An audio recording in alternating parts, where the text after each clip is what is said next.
के तू कोनो बहाना के छौरी मिले तू आए स्कूल में के तू कोनो बहाना के छौरी मिले तू आए स्कूल में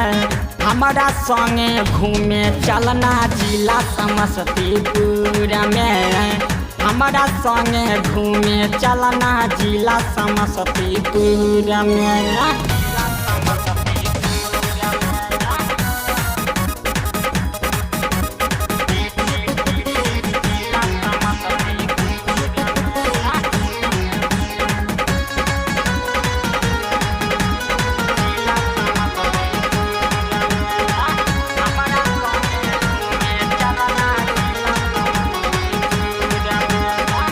मुक्तापुर में की न दे बौला हांगाई महंगा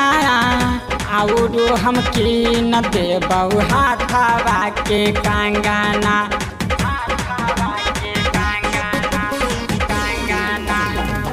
मुक्तापुर में की न दे बौला हांगाई महंगा और हम की न दे बहु हाथवा के कंगना चौमीन चाट खियाई के छौरी ले जाके बास्तेपुर में चौमीन चाट खियाई के छौरी ले जाके बास्तेपुर में हमारा संगे घूमे चलना जिला समस्तीपुर में हमारा संगे घूमे चलना जिला समस्तीपुर में।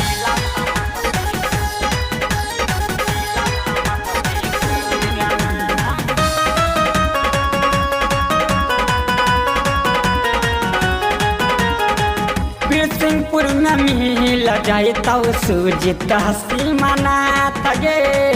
शिवराज बबलिया से जाके कली बात गे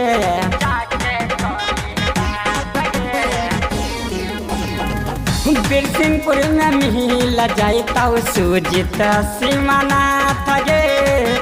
शिवराज बबलिया से जाके कली है बात गे गोपालपुर ले जाए बजरिया देखो बहु जादे नहाय छौरी दूर में गोपालपुर ले जाए बजरिया देखो बहु जादे नहाय छौरी दूर में हमारा संगे घूमे चलना जिला समस्तीपुर में हमारा संगे घूमे चलना जिला समस्तीपुर में।